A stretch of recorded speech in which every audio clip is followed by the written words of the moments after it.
Good afternoon students. जैसा कि आप लोग जानते हैं अपन चैप्टर नंबर 11 कर रहे हैं, अल्कोहल फिनॉल एंड ईथर, जिसमें हमने अल्कोहल कंप्लीट कर लिया था और आज हमें फिनॉल से स्टार्ट करना है ये चैप्टर।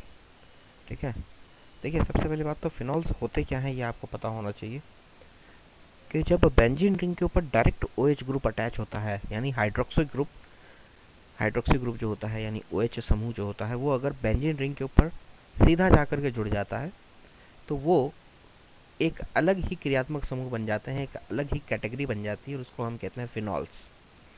उन फिनॉल्स कैटेगरी जो है यानी क्रियात्मक समूह जो है फिनॉल्स, उसका एक यौगिक है फिनॉल जो हम पढ़ेंगे। ठीक है, हम यहाँ फिनॉल्स नहीं पढ़ रहे। जैसे फॉर एग्जांपल कार्बोक्सिलिक एसिड क्रियात्मक समूह है, उसका यौगिक कौन कौन से हैं, जैसे एसिटिक एसिड है, फॉर्मिक अम्ल है, एसिटिक अम्ल है, बेंजोइक अम्ल है, ये उसके यौगिक है।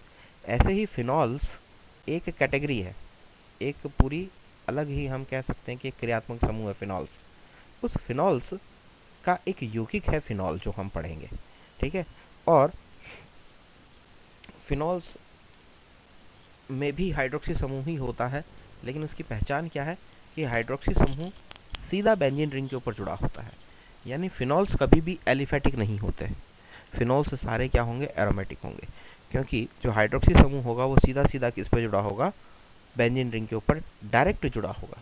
अगर किसी साइड चेन पर जुड़ा हो, मान लीजिए बेंजीन रिंग के ऊपर कोई साइड चेन है ना, कोई पार्श्व श्रृंखला है बेंजीन रिंग के ऊपर, और उस पार्श्व श्रृंखला पर OH समूह है यानी हाइड्रोक्सी समूह है, तो वो फिनॉल में काउंट नहीं होगा। वो किस में काउंट होगा, वो अल्कोहल्स में काउंट होगा, एरोमेटिक अल्कोहल्स में। ठीक है, लेकिन फिनॉल्स कब हो जाते हैं, जब बेंजीन रिंग के ऊपर डायरेक्ट OH यानी हाइड्रोक्सी समूह लगा होता है। ठीक है, उन्हें हम क्या कहते हैं, फिनॉल कहते हैं। और एक इनका सामान्य नाम है कार्बोलिक अम्ल। ये बहुत इंपॉर्टेंट नेम है, याद रखिएगा, अंडरलाइन कर लेना, याद रखना इसे कि इन्हें हम क्या कहते हैं, कार्बोलिक अम्ल भी कहते हैं। ठीक है, और सबसे पहले जो है ये फिनॉल किससे मिला था, जो कोलतार होता है ना, जो क्रूड ऑयल होता है ना, उससे जो है ये मिलता है आपको।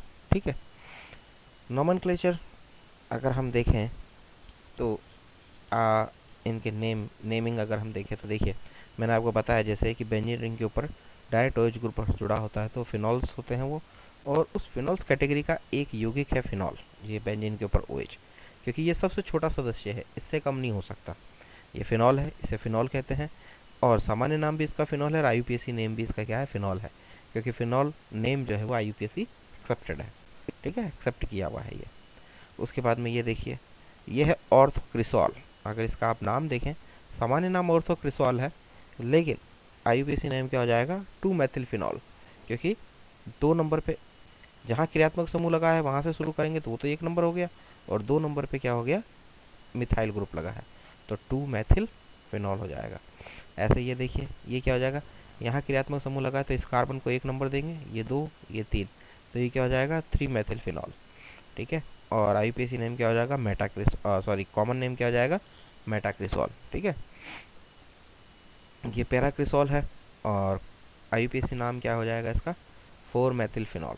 ठीक है, ये अगर 2 OH ग्रुप लगे हों तो इसको बोला जाता है कैटाकॉल। अगर वो ऑर्थो पोजीशन पे लगा है तो कैटाकॉल, मेटा पे लगा है तो रिसोर्सिनॉल, और अगर पैरा पोजीशन पे लगा है तो वो कहलाता है क्विनॉल या हाइड्रोक्विनॉन।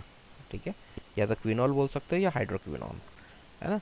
और कैटाकॉल का IUPAC नेम क्या होगा, IUPAC नेम होगा बेंजीन 1,2-डायोल। रिसोर्सिनॉल का IUPAC नेम क्या होगा, बेंजीन 1,3-डायोल। और क्विनॉल का IUPAC नेम क्या होगा, बेंजीन 1,4-डायोल। ठीक है, इस तरीके से इनकी नेमिंग होती है। उसके बाद में है फिनॉल को बनाने की विधियाँ। तो बनाने की विधि जब हम देखते हैं तो सबसे पहले आती है प्रयोगशाला मेथड, यानी प्रयोगशाला विधियाँ। और प्रयोगशाला विधि अगर आपको याद हो, एल्किल हैलाइड जब हमने किया था तो मैंने वहाँ पर आपको एक सैंडमायर रिएक्शन कराई थी, सैंडमायर रिएक्शन। ठीक है, और सैंडमायर रिएक्शन में क्या था कि डाईएजोनियम हैलाइड बना था, है ना। और डाईएजोनियम हैलाइड हमने किससे बनाया था, एनिलीन से बनाया था। एनिलीन की रिएक्शन किससे कराई थी, नाइट्रस अम्ल से कराई थी, इन द प्रेजेंस ऑफ HCl, यानी अम्ल की उपस्थिति में नाइट्रस अम्ल से। अब नाइट्रस अम्ल कैसे बनता है वो भी आपको मालूम है, कल ही मैंने बताया है, सोडियम नाइट्राइट और HCl, हाइड्रोक्लोरिक अम्ल जब आपस में रिएक्शन करते हैं तो NaCl निकल जाता है और HNO2 बनता है, यानी नाइट्रस अम्ल। और वो नाइट्रस अम्ल जब एनिलीन से अभिक्रिया करता है जो है HCl की उपस्थिति में, यानी अम्ल की उपस्थिति में, एनिलीन एनिलीन क्या होता है, बेंजीन के ऊपर NH2 लगा होता है, उससे रिएक्शन कौन करेगा, नाइट्रस अम्ल। तो क्या बनता है, बेंजीन डाइएजोनियम क्लोराइड बनता है, ये वाला, ये बनता है बेंजीन डाइएजोनियम क्लोराइड। और इस बेंजीन डाइएजोनियम क्लोराइड की अगर हम क्यूप्रस क्लोराइड के साथ में रिएक्शन करा देते हैं तो वो क्या कहलाती है, सैंडमेयर रिएक्शन। और अगर कॉपर की उपस्थिति में सिर्फ गर्म कर देते हैं तो वो क्या कहलाती है, गैटरमान रिएक्शन। ये कर चुके हैं आप लोग, है ना। तो सैंडमेयर भी अपन कर चुके हैं, गैटरमान भी अपन कर चुके हैं।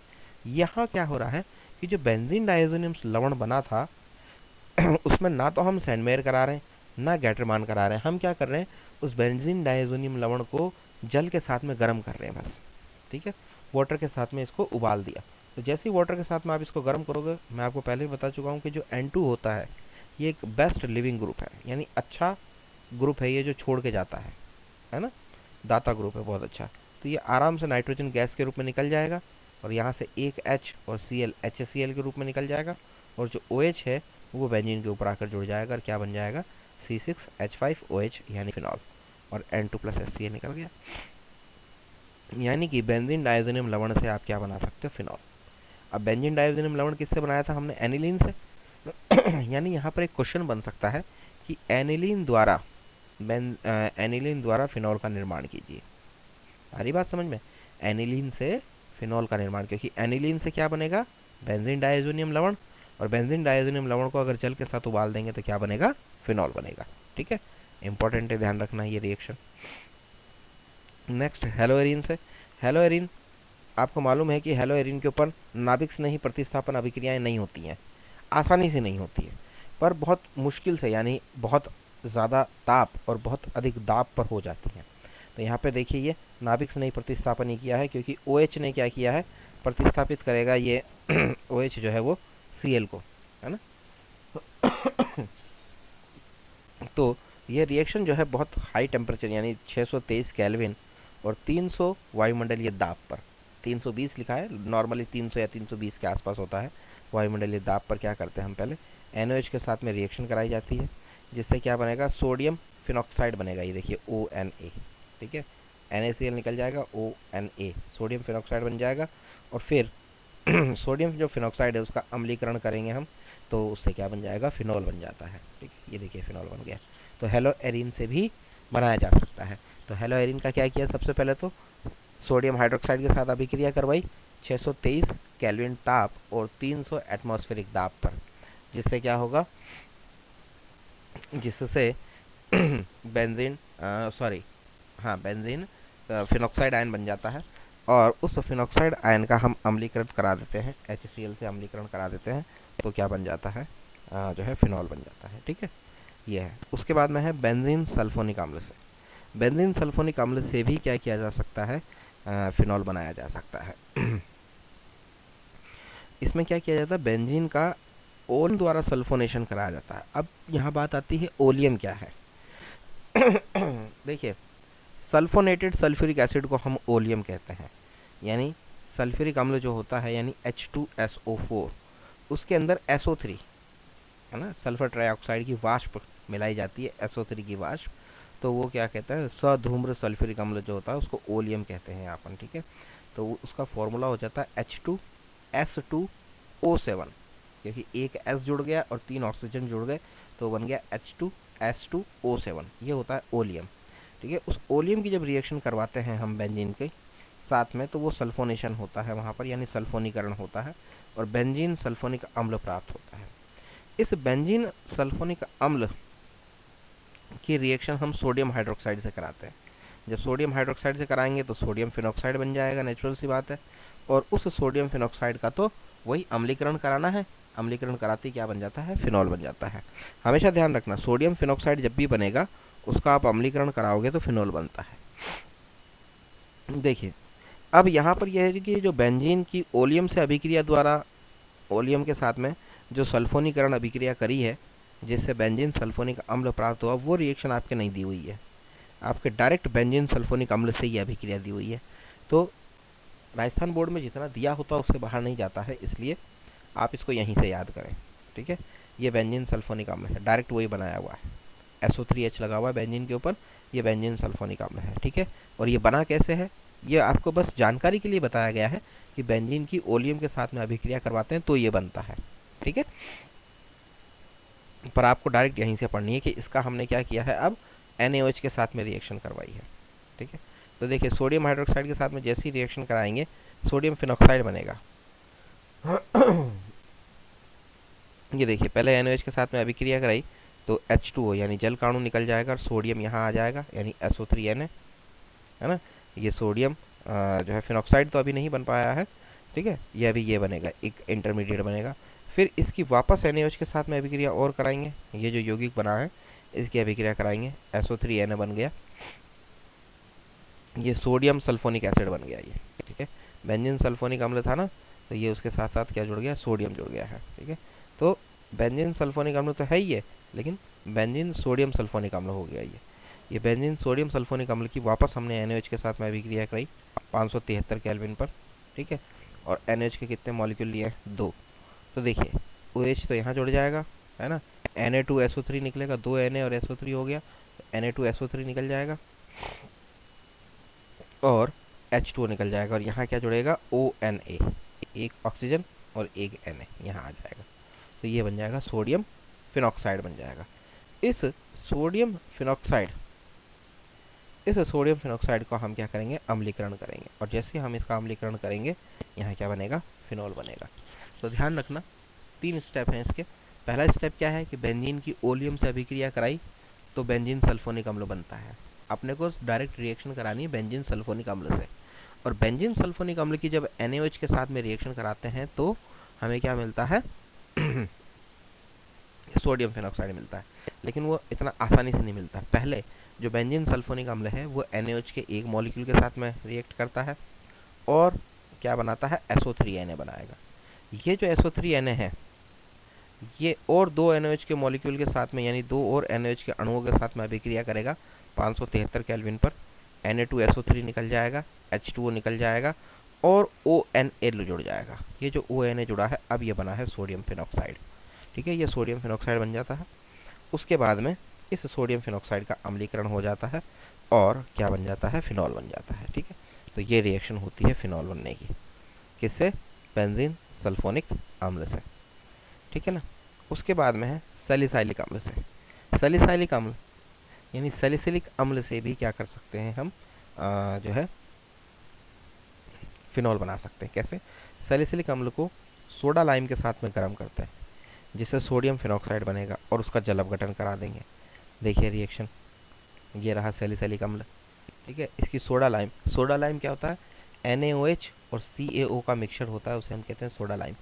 ये जब इसके साथ में रिएक्शन कराते हैं तो यहाँ पर क्या मिलता है हमें, सोडियम फिनॉक्साइड मिलता है, और सोडियम फिनॉक्साइड का तो अम्लीकरण करा दो HCl से यानी हाइड्रोक्लोरिक अम्ल से, तो फिनॉल मिल जाता है।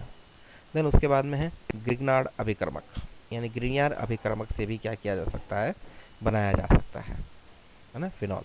कैसे बना सकते हैं कि जो फेनिल मैग्नीशियम ब्रोमाइड है, ये फेनिल मैग्नीशियम ब्रोमाइड हो गया, ग्रिग्नार्ड अभिकर्मक है। आपको मालूम है RMgX क्या होता है, ग्रिग्नार्ड रिएजेंट होता है। RMgX की जगह हमने ArMgX ले रखा है ना। AR मतलब बेंजीन रिंग और Mg और X का मतलब हेलोजन, तो ये ग्रिग्नार्ड अभिकर्मक ही है। और इसकी क्या किया हमने, ऑक्सीजन से रिएक्शन करा दी in the presence of sunlight यानी प्रकाश की उपस्थिति में। तो ये जो ऑक्सीजन है ये इस तरीके से जुड़ते हैं, दोनों ऑक्सीजन के बीच का सिंगल बॉन्ड हो जाता है यानी O करके इस तरीके से ये जुड़ते हैं। ठीक है, प्रकाश की उपस्थिति में तो परऑक्साइड बन जाता है बेसिकली। ठीक है, ये परऑक्साइड बनेगा। इसके ऊपर एक और जो है फेनिल मैग्नीशियम ब्रोमाइड का अणु अटैक करता है, ये भी फेनिल मैग्नीशियम ब्रोमाइड था, ये बना, और इसके ऊपर एक और फेनिल मैग्नीशियम ब्रोमाइड का अणु अटैक करेगा तो इस तरीके से ये बन जाता है। बेंजीन के ऊपर OMgBr लग जाता है, ये मध्यवर्ती बनता है एक, और ये OMgBr का जल अपघटन जब आप कराओगे तो क्या बन जाएगा, फिनॉल बन जाता है। ठीक है, यानी OH HCl से करा दोगे तो OH और MgBrCl अलग हो जाएगा। ठीक है, तो इस तरीके से जो है ये फिनॉल बनता है। ये फिनॉल बनाने की प्रायोगिक विधियां हैं। प्रयोगशाला विधियाँ, सॉरी, यानी प्रयोगशाला में इस तरीके से बना सकते हैं आप। उसके बाद में फिनॉल बनाने की कुछ औद्योगिक विधियाँ भी हैं। औद्योगिक विधि में सबसे पहले आती है क्यूमीन से। ठीक है, क्यूमीन से हम फिनॉल बना सकते हैं। अब पहले तो ये है कि क्यूमीन होता क्या है। आइसोप्रोपिल बेंजीन को हम क्या कहते हैं, क्यूमीन कहते हैं। सबसे पहली बात तो ये ध्यान रखिए। ठीक है, और क्यूमीन की अभिक्रिया हम वही वायु से करवाते हैं, तो वही कि इसमें कन्वर्ट हो जाएगा परऑक्साइड में, लेकिन आगे एच लगा होता तो उसको हम कहते हैं हाइड्रोपरऑक्साइड।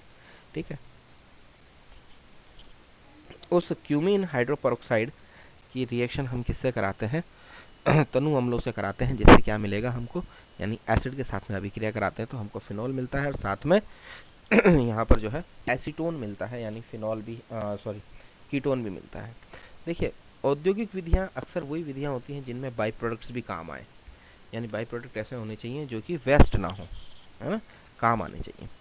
तो वही चीज़ है यहाँ पर। आप देखें कि क्यूमीन से जब आपने इसका औद्योगिक रूप से उत्पादन किया तो क्या किया है, क्यूमीन यानी आइसोप्रोपिल बेंजीन, इसकी अभिक्रिया वायु से करवाई, यानी कि एयर के साथ में, तो क्यूमीन हाइड्रोपरऑक्साइड बनता है। ठीक है, ये इस तरीके से एक CH3 इधर और एक CH3 इधर ऊपर, और ये जो H है, C और H, इसके बीच में दो ऑक्सीजन आ जाते हैं, परऑक्साइड बन जाता है ये। ठीक है, और फिर उसका HCl यानी जो है हाइड्रोक्लोरिक एसिड से हम क्या करा देते हैं, जल अपघटन कराएंगे, तो यहाँ पे क्या हो जाता है, फिनॉल बन जाता है, साथ में एसीटोन मिलेगा हमको। ठीक है, तो ये बाई प्रोडक्ट भी काम का, यानी ये एसीटोन बनाने की भी विधि है, इसलिए याद रखिएगा, इंपॉर्टेंट है। उसके बाद में जो आता है नेक्स्ट जो मेथड होता है वो है कोलतार। अभी स्टार्ट जब किया था तो मैंने आपको बताया था कि कोलतार से ही सबसे पहले क्या मिला था, हमको फिनॉल मिला था। ठीक है, तो कोलतार का जब प्रभाजी आसवन करते हैं, यानी मिडल ऑयल जब फ्रैक्शन किया जाता है, प्रभाजी आसवन किया जाता है, तो उसमें फिनॉल और नेफ्थलीन होते हैं। ठीक है, नेफ्थलीन और फिनॉल होते हैं, यानी फिनॉल ऑलरेडी है ना। आप देखिए यहाँ हम फिनॉल की ही रिएक्शन करा रहे हैं, है ना, यानी फिनॉल है उसके अंदर ऑलरेडी, हमें तो सिर्फ उसे क्या करना है, अलग करना है। तो अलग करने के लिए क्या करते हैं हम, जो मिडल ऑयल फ्रैक्शन होता है, यानी मध्य तेल का जो अंश होता है जिसके अंदर फिनॉल और नेफ्थलीन है ऑलरेडी, उसमें क्या मिला दिया जाता है, NaOH मिला दिया जाता है। तो जैसे ही हम उसके अंदर NaOH मिलाते हैं, तो जो फिनॉल होता है उसके अंदर जितना भी प्रेजेंट होता है वो सोडियम फिनॉक्साइड में परिवर्तित हो जाता है, और सोडियम फिनॉक्साइड के रूप में वो क्या हो जाता है, अवक्षेपित हो जाता है। तो सोडियम फिनॉक्साइड अलग हो गया, हमको मिल जाता है। उस सोडियम फिनॉक्साइड की वापस कार्बन डाइऑक्साइड और जल के साथ में अभिक्रिया करा दी जाती है, यानी वाटर प्लस CO2 के साथ में जब हम अभिक्रिया करवाते हैं तो वो वापस फिनॉल में कन्वर्ट हो जाता है और सोडियम कार्बोनेट बना देता है। तो देखिए हमको यहाँ पर भी दो प्रोडक्ट मिल रहे हैं, फिनॉल मिल रहा है, साथ में सोडियम कार्बोनेट भी मिल रहा है। ठीक है, आधुनिक विधियों में जो सबसे इम्पोर्टेंट है वो है बेंजीन के ऑक्सीकरण से। बेंजीन के ऑक्सीकरण द्वारा बहुत आसानी से फिनॉल बनाया जाता है। ठीक है, कैसे बनाते हैं कि बेंजीन और वायु के मिश्रण को 583 केल्विन ताप पर गरम वेनेडियम पेंटाऑक्साइड पर प्रवाहित करते हैं। वेनेडियम पेंटाऑक्साइड यानी V2O5, 583 kelvin temperature, V2O5 catalyst है, यानी उत्प्रेरक की उपस्थिति में कुछ नहीं करना है, बेंजीन को ऑक्सीजन के साथ में रिएक्शन करानी है, फिनॉल बन जाता है। ठीक है, एक और मेथड है इसका, रोशिंग प्रोसेस यानी रोशिंग विधि। ये भी हम पढ़ चुके हैं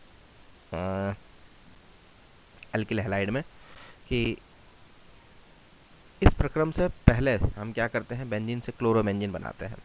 ठीक है, और उस क्लोरोबेंजीन की अभिक्रिया किससे करते हैं हम, अतितप्त सिलिका से करवाई जाती है और भाप से करवाई जाती है, जिससे क्या मिल जाता है, फिनॉल मिल जाता है।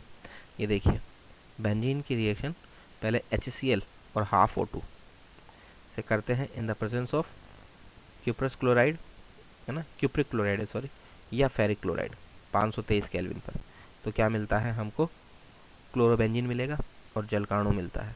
ये जो क्लोरोबेंजीन है इसकी वाटर के साथ में रिएक्शन कराते हैं, यानी जल के साथ अभिक्रिया कराते हैं 723 केल्विन पर सिलिका की उपस्थिति में। तो 723 केल्विन तो आपको मालूम है, जल जो है वो तरल रूप में तो होगा नहीं, है ना, तो वो किस रूप में होता है, भाप के रूप में, इसीलिए लिखा है कि हम भाप से अभिक्रिया करवा रहे हैं। ठीक है, और बेसिकली तो अणु तो जल का ही है वो, है ना, तो H2O से यानी जल से रिएक्शन करवाई है 723 केल्विन पर सिलिका की उपस्थिति में, तो क्या बनता है, फिनॉल बन जाता है, साथ में HCl निकल जाता है। ठीक है, ये विधि है रोशिंग विधि, है ना। उसके बाद में एक और है, वो है डाउ प्रोसेस, है ना, यानी डाउ प्रक्रम।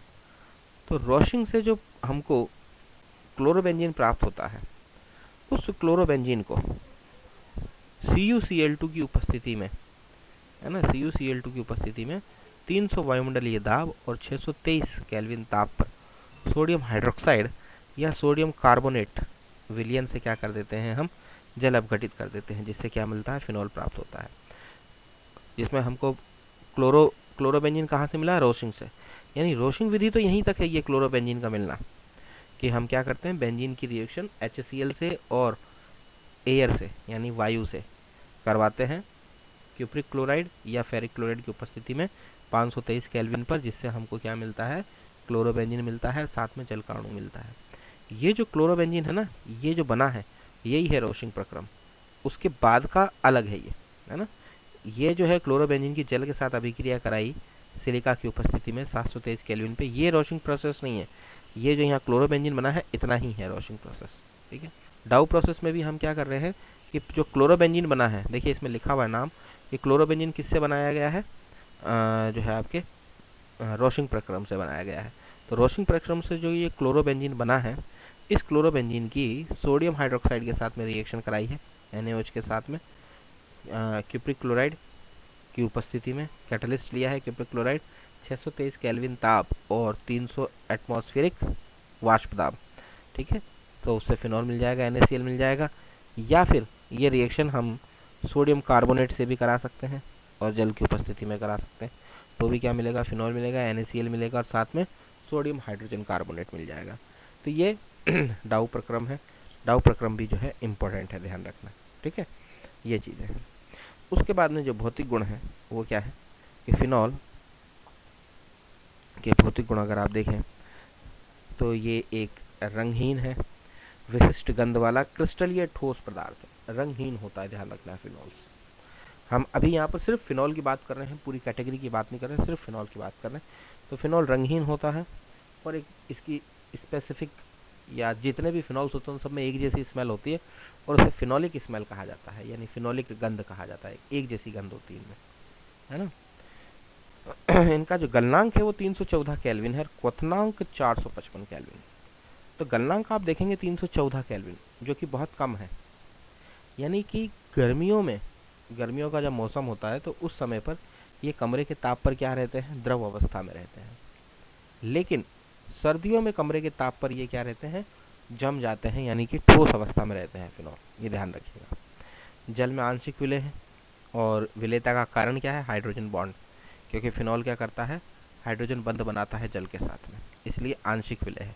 लेकिन इसका जो हाइड्रोकार्बन पार्ट है वो बड़ा है, बेंजीन रिंग है ना, तो इस वजह से पूरी तरीके से ये विलय नहीं हो पाते हैं।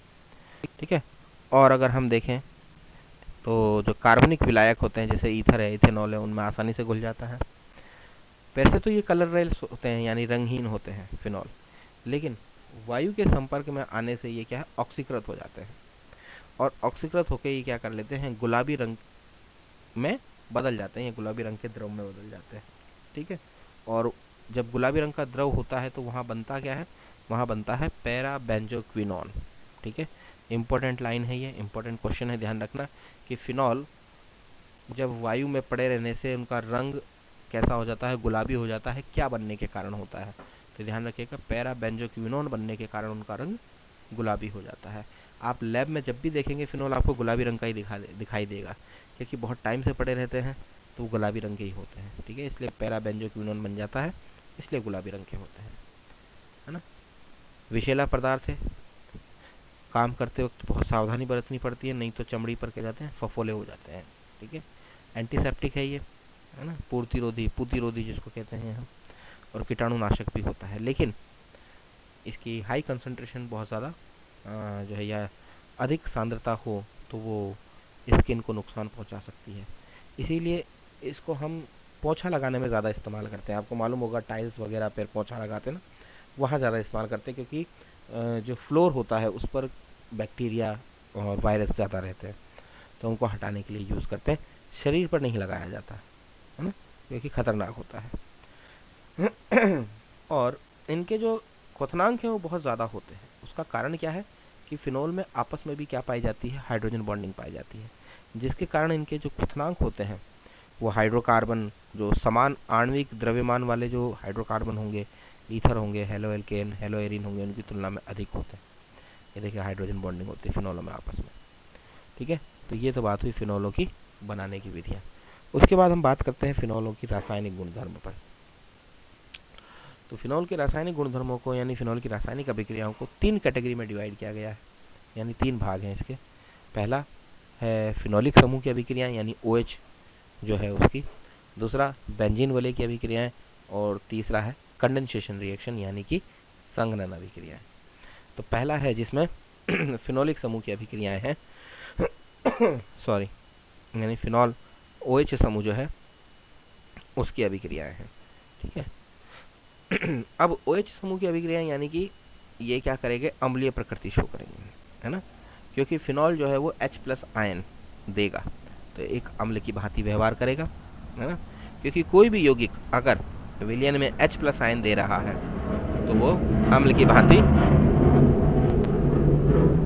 वो एक अम्ल की भांति व्यवहार करता है। ठीक है, और या हम ये भी कह सकते हैं कि कोई भी यौगिक अगर एक्टिव मेटल यानी सक्रिय धातुओं के साथ अभिक्रिया करके अगर हाइड्रोजन गैस दे है तो वो क्या है, जो है अम्ल की भांति व्यवहार कर रहा है। H+ आयन देना या हाइड्रोजन गैस देना लगभग एक ही बात है। ठीक है, तो फिनॉल जो है वो सक्रिय धातु जैसे सोडियम, पोटेशियम, इन सब के साथ में एल्यूमिनियम, इन सब के साथ रिएक्शन करके क्या देता है, हाइड्रोजन गैस रिलीज करता है। ये देखिए फिनॉल सोडियम के साथ में रिएक्शन करके सोडियम फिनॉक्साइड बनाएगा, हाइड्रोजन गैस रिलीज करता है, इसीलिए फिनॉल क्या है, अम्लीय प्रकृति प्रदर्शित करता है। ठीक है, और फिनॉल जो है वो सोडियम हाइड्रोक्साइड, जरूरी नहीं कि मेटल के साथ ही या धातु के साथ ही अभिक्रिया करे, धातुओं के हाइड्रोक्साइडों के साथ भी ये अभिक्रिया करता है।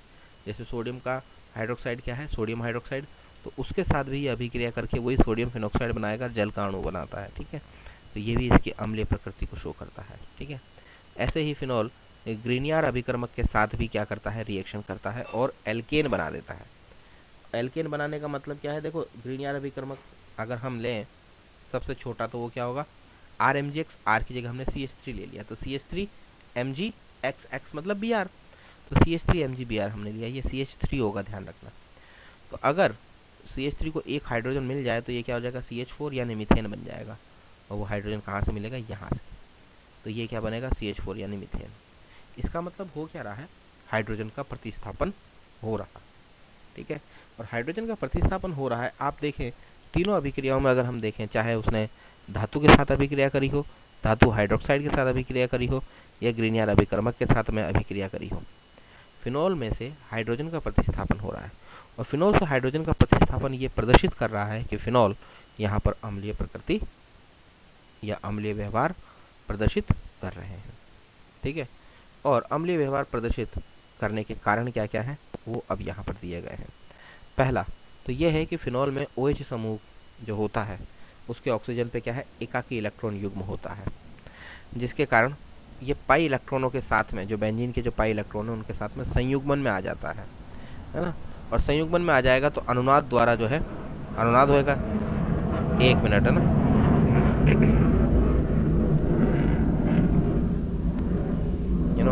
एरोप्लेन जाते हैं तो रुकना पड़ता है ना, तो पाई इलेक्ट्रॉनों के साथ में ये क्या हो जाता है, संयुग्मन में आ जाता है, और जब संयुग्मन में आएगा तो यहाँ पर क्या होगा, अनुनाद होगा, और अनुनाद के द्वारा जो एकाकी इलेक्ट्रॉन युग्म है वो पूरी बेंजीन वलय पर क्या हो जाता है, विस्थापित हो जाता है, जिससे OH समूह का जो ऑक्सीजन है वो क्या हो जाएगा, धनावेशित हो जाएगा, और जब वो धनावेशित होगा, देखिए ऑक्सीजन की विद्युतणिता ज़्यादा होती है, और अगर वो धनावेशित हो जाएगा तो वो स्टेबल नहीं होगा, तो वो क्या करेगा, उसे इलेक्ट्रॉन चाहिए, जब इलेक्ट्रॉन चाहिए तो वो क्या करता है, हाइड्रोजन से बंध के इलेक्ट्रॉन ले लेता है और हाइड्रोजन को H+ के रूप में आसानी से निकाल देता है। ये देखिए, ये ऑक्सीजन के ऊपर जो एकाकी इलेक्ट्रॉन युग्म है, ये बेंजीन के जो पाई इलेक्ट्रॉन है, वलय के जो पाई इलेक्ट्रॉन है, इनके साथ संयुग्मन में आ गया। देखिए ये इधर आया तो ये इधर गए, फिर ये इधर आया तो ये इधर गए, फिर ये इधर आया तो ये इधर गए, फिर ये इधर आया तो ये वापस इधर जा रहे हैं, है ना। तो ये क्या हो रहा है, संयुग्मन में आ गया, जिसके कारण अनुनाद हुआ, और अनुनाद के द्वारा इसको क्या मिला, स्थायित्व मिलेगा। जब अनुनाद के द्वारा स्थायित्व होगा तो ऑक्सीजन के ऊपर जो पॉजिटिव चार्ज आ रहा है यानी धनात्मक आवेश आ रहा है, ये क्या होगा, स्थायी होगा। और इस स्थायी आवेश को हटाने के लिए ऑक्सीजन क्या करेगा, अपने इस हाइड्रोजन को हटा देता है। भाई कार्बन से तो ले नहीं सकता इलेक्ट्रॉन, तो क्या करेगा, हाइड्रोजन को प्रोटॉन के रूप में निकाल देगा, यानी H+ के रूप में आसानी से निकाल देगा। तो ये एक सबसे बड़ा कारण है फिनोलों की अम्लीय प्रकृति दर्शाने का, ठीक है, कि वो आसानी से H+ आयन दे देता है। दूसरा कारण कि फिनोल में जो OH समूह है वो sp2 संकरित कार्बन से जुड़ा हुआ है, और sp2 संकरित, आपको मालूम है कि sp संकरित कार्बन की विद्युत ऋणता ज़्यादा होती है, उससे कम sp2 की होती है, सबसे कम sp3 की होती है। तो sp2 संकरित कार्बन एटम की जो विद्युत ऋणता है ना, वो ज़्यादा होती है। तो sp2 संकरित कार्बन एटम जो है वो इलेक्ट्रॉन आकर्षी होता है, यानी उसकी विद्युत ऋणता ज़्यादा होती है तो वो इलेक्ट्रॉन आकर्षित करता है, और इसकी अधिक विद्युत ऋणात्मकता के कारण ये ऑक्सीजन परमाणु पर इलेक्ट्रॉन घनत्व को क्या कर देता है, कम कर देता है। भाई ऑक्सीजन के ऊपर तो 2 लोन पेयर थे, यानी इलेक्ट्रॉन घनत्व ज़्यादा था, है ना, 2 एकाकी इलेक्ट्रॉन युग्म है ऑक्सीजन के ऊपर, यानी उसके ऊपर इलेक्ट्रॉन घनत्व ज़्यादा है। लेकिन जो कार्बन है sp2 संकरित, ये क्या करता है, ऑक्सीजन से इलेक्ट्रॉन खींचता है, जिससे ऑक्सीजन के ऊपर ये क्या कर देता है, इलेक्ट्रॉन घनत्व को कम कर देता है। तो जैसे ही ऑक्सीजन पर इलेक्ट्रॉन घनत्व कम होगा, OH बंध जो है यानी ऑक्सीजन और हाइड्रोजन बंध जो है उसकी ध्रुवता बढ़ जाएगी, है ना, पोलैरिटी, यानी उसकी ध्रुवता बढ़ जाएगी, और बॉन्ड में ध्रुवता जितनी ज़्यादा होती है वो बॉन्ड उतना वीक हो जाता है, यानी उतना दुर्बल हो जाता है, उतना आसानी से टूट सकता है। तो वही चीज़ यहाँ होती है, OH बंध की ध्रुवता बढ़ जाती है और ये आसानी से टूट जाता है, H+ आयनों के रूप में अलग हो जाता है, ठीक है, ये देखिए। और जो एक रीज़न दिया गया है वो ये तो बात हुई कि फिनॉल जो है अम्लीय प्रकृति शो करते हैं या अम्लीय प्रकृति दर्शाते हैं। एक सवाल ये भी बनता है कि फिनॉक्साइड आयन फिनॉल के कंपैरिजन में ज़्यादा स्थायी होता है, ऐसा क्यों? तो उसका भी आंसर यहाँ दिया गया है कि फिनॉल का जब आयनन होता है तो फिनॉक्साइड आयन बनेगा, और फिनॉक्साइड आयन अनुनाद तो प्रदर्शित करता ही है, परंतु इसकी जो अनुनादी संरचनाएं होती हैं वो फिनॉल की अनुनादी संरचनाओं से ज़्यादा स्थायी होती हैं, क्योंकि फिनॉक्साइड आयन की अनुनादी संरचनाओं में केवल ऋणावेश का विस्थानीकरण होता है, ठीक है। तो ये ध्यान रखना कि एक क्वेश्चन तो ये बनता है कि फिनॉल की अम्लीयता का कारण क्या है, 2 कारण बता दिए मैंने आपको। दूसरा सवाल ये बनता है कि फिनॉक्साइड आयन फिनॉल की अपेक्षा अधिक स्थायी होता है, यानी फिनॉल हमेशा ही क्या करता है, अपने हाइड्रोजन को H+ के रूप में, प्रोटॉन के रूप में दे के रखता है, यानी निकाल देता है, और फिनॉक्साइड आयनों के रूप में रहना पसंद करता है, ठीक है। यानी फिनॉल आसानी से H+ देता है, वो फिनॉक्साइड आयनों के रूप में रहता है। क्यों? क्योंकि फिनॉक्साइड आयन फिनॉल की तुलना में अधिक स्थायी है। अब ऐसा क्यों है कि फिनॉल की तुलना में फिनॉक्साइड आयन ज़्यादा स्थायी है? तो उसके लिए आपको फिनॉक्साइड आयनों की अनुनादी संरचना देखनी पड़ेगी। अगर आप फिनॉक्साइड आयन की अनुनादी संरचनाएं देखें तो आपको पता चलेगा कि फिनॉक्साइड आयन में देखिए सिर्फ नेगेटिव चार्ज है। देखिए ये इधर आया, फिर ये इधर गया, फिर ये इधर आया, ये इधर गया, ये यहाँ आएगा, ये यहाँ जाएगा, ठीक है। यानी यहाँ पर पहली बात तो ऑक्सीजन के ऊपर देखिए इलेक्ट्रॉन घनत्व कम नहीं हो रहा, ऑक्सीजन जो कि अधिक विद्युत ऋणी परमाणु है उसके ऊपर पॉजिटिव चार्ज नहीं आ रहा है, नहीं आना चाहिए, कभी भी नहीं आ रहा है। दूसरी चीज़ कि यहाँ चार्ज सेपरेशन नहीं है, यानी कि चार्ज पृथक्करण नहीं हो रहा है, आवेश पृथक्करण नहीं हो रहा, आवेश पृथक नहीं हो रहे। आप देखेंगे फिनॉल में आवेश पृथक हो रहे हैं। आप जानते हैं विपरीत आवेशों में आकर्षण होता है, ये धनावेश है, ये ऋणावेश है, इनमें आकर्षण होगा, ये अपने आप दूर नहीं जाएंगे। ये देखिए ये अपने आप दूर जा रहे हैं, ऐसा अपने आप नहीं हो सकता। ऐसा आप कब होगा? जब आप ऊर्जा दोगे। और अनुनादी संरचनाएं कौन सी स्थायी होती हैं? जो सबसे कम ऊर्जा वाली होती हैं, यानी ये अनुनादी संरचनाएं स्थायी नहीं है। कौन सी हैं स्थायी? ये वाली है, ठीक है। तो ये ध्यान रखना है ना, इसीलिए कहते हैं कि इसकी अनुनादी संरचनाएं ज़्यादा स्थायी होती है, किसकी? फिनॉक्साइड आयन की, ठीक है। क्योंकि फिनॉक्साइड आयनों में अनुनादी संरचनाओं में केवल ऋणावेश का विस्थानीकृत होता है, आवेश पृथक्करण नहीं हो रहा है, जबकि फिनॉल में हो रहा आवेश का पृथक्करण हो रहा है, इसलिए वो अनुनादी संरचनाएं स्थायी नहीं है। तो फिनॉल की तुलना में फिनॉक्साइड आयन का अधिक स्थायी होना फिनॉल के OH समूह के आयनन को सुगम बनाता है और फिनॉल के अम्लीय व्यवहार को प्रदर्शित करता है, ठीक है।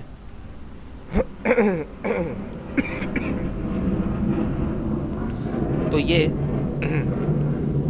फिनॉल की अम्लीयता के बारे में था, बहुत इंपॉर्टेंट चीज़ है, यहाँ से सवाल बनते हैं, ठीक है। अब है फिनॉल की अम्लीयता पर प्रतिस्थापियों का प्रभाव। अब देखिए प्रतिस्थापन का क्या प्रभाव पड़ेगा, अगर इलेक्ट्रॉन आकर्षी लगा दिया आपने तो वो क्या करेगा, इलेक्ट्रॉनों को खींचेगा। इलेक्ट्रॉन आकर्षी समूह लगाओगे, जैसे नाइट्रो समूह है वो आपने लगा दिया ऑर्थो या पैरा पोजीशन पे, क्योंकि देखिए ऋणावेश कहाँ जा रहा है, अगर आप देखेंगे तो ऑर्थो और पैरा पोजीशन पे जाता है, ऑर्थो और पैरा स्थिति पे जाता है। तो ऑर्थो या पैरा स्थिति पे अगर आपने इलेक्ट्रॉन आकर्षी समूह लगा दिया तो वो इस ऋणावेश को खींच लेगा अपनी तरफ, और जब वो खींचेगा तो हाइड्रोजन आयनों का निकलना और ज़्यादा आसान हो जाएगा। यानी ऑर्थो और पैरा स्थिति पे अगर आप इलेक्ट्रॉन आकर्षी समूह लगाओगे तो वो फिनॉल की अम्लीयता को बढ़ा देता है। ये देखिए यही चीज़ है, अम्लीयता बढ़ जाती है अगर ये पैरा या ऑर्थो पोजीशन पे हो तो, ठीक है। और अगर इलेक्ट्रॉन प्रतिकर्षी लगा दिया तो वो क्या करेगा, इलेक्ट्रॉनों को उल्टा वापस धकेलेगा बेंजीन रिंग के अंदर, वापस भेजेगा। जब वापस भेजेगा तो ऑक्सीजन पे से तो इलेक्ट्रॉन हटेंगे नहीं, और जब हटेंगे नहीं तो वो हाइड्रोजन को निकालेगा नहीं, तो यानी वो क्या करेंगे, अम्लीयता को कम कर रहे हैं, ठीक है। तो ये चीज़ें आप इसके अंदर ध्यान रखें। उसके बाद में है फिनॉल और अल्कोहल की अम्लीयता की तुलना है, ठीक है। फिनॉल और अल्कोहल की अम्लीयता की तुलना बहुत आसान है कि फिनॉल अम्लीय व्यवहार प्रदर्शित करते हैं लेकिन अल्कोहल लगभग उदासीन होते हैं। कारण क्या है कि अल्कोहलों में एक तो OH जो है वो sp3 संकरित कार्बन से जुड़ा होता है, और अभी मैंने थोड़ी देर पहले बताया था कि फिनॉल में जो OH होता है वो sp2 संकरित कार्बन से जुड़ा होता है, और sp2 संकरित कार्बन की विद्युत ऋणता ज़्यादा होती है, जिसकी वजह से sp2 संकरित कार्बन जो है वो OH समूह के ऑक्सीजन से इलेक्ट्रॉनों को अपनी तरफ खींच लेता है, और जब वो खींचता है तो OH बंध की ध्रुवता बढ़ जाती है और OH बंध दुर्बल हो जाता है, आसानी से टूट जाता है। लेकिन अल्कोहल में जो OH है वो sp3 कार्बन से जुड़ा है और उसकी विद्युत ऋणता तो कम होती है। जब कम होगी तो वो OH बंध से यानी ऑक्सीजन के इलेक्ट्रॉन नहीं खींच पाएगा, और जब ऑक्सीजन से इलेक्ट्रॉन नहीं खींचेगा तो OH बंध की ध्रुवणता नहीं बढ़ेगी, और जब OH बंध की ध्रुवणता नहीं बढ़ेगी तो H+ आसानी से नहीं निकलेगा। वही रीज़न दिया हुआ है। दूसरी बात कि अल्कोहल में OH जो है वो एल्किल समूह से जुड़ा हुआ है, R से, ROH होता है ना अल्कोहल, और एल्किल समूह की एक प्रॉपर्टी होती है इलेक्ट्रॉन प्रतिकर्षी +I इफेक्ट, है ना, +I इफेक्ट शो करते हैं ये, इलेक्ट्रॉन प्रतिकर्षी प्रभाव होता है इनका, एल्किल समूह जितने भी होते हैं वो +I इफेक्ट यानी जो प्रेरणिक प्रभाव होता है +I, और +I का मतलब ये कि एल्किल समूहों की इलेक्ट्रॉन दाता होते हैं, या इलेक्ट्रॉन डोनेट करने की प्रॉपर्टी है, ना कि लेने की। तो ये इलेक्ट्रॉन डोनेट किसको करेंगे, एल्किल समूह ऑक्सीजन को करेंगे।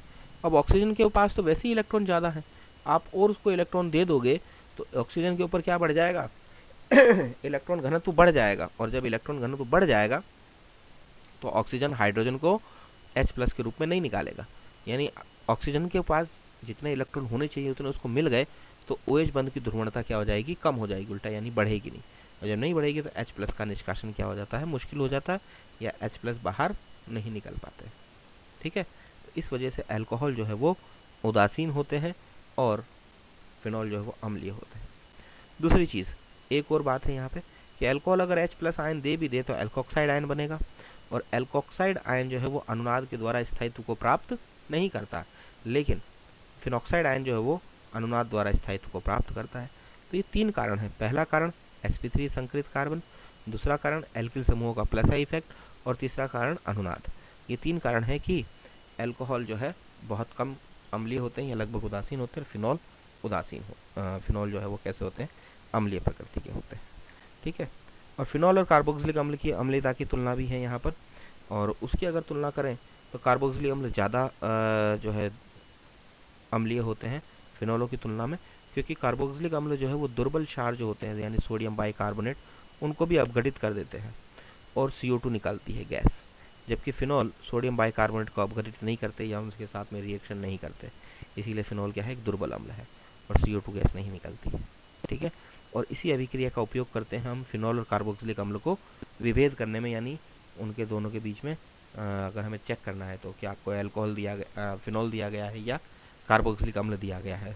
मान लीजिए आपको लिक्विड दे दिया, पता करना है कि वो कार्बोक्सिलिक अम्ल है या फिनॉल है, तो आप उसमें सोडियम बाइकार्बोनेट डालो, अगर CO2 निकलेगी झाग के साथ तो वो क्या था, कार्बोक्सिलिक अम्ल था, अगर CO2 नहीं निकलेगी तो वो क्या है, फिनॉल है। तो ऐसे पता चल जाता है कार्बोक्सिलिक अम्ल का, फिनॉल का, ठीक है। लेकिन ये प्रबल क्षारों के साथ अभिक्रिया करता है जैसे NaOH के साथ में, ठीक। तो ये अम्लीयता के बारे में जो है जितने टॉपिक थे वो हमने आज कंप्लीट किए हैं। उसके आगे का यानी जिंक के साथ अभिक्रिया, अमोनिया के साथ अभिक्रिया, बाकी की अभिक्रियाएं अब हम कल करेंगे। Okay, thank you.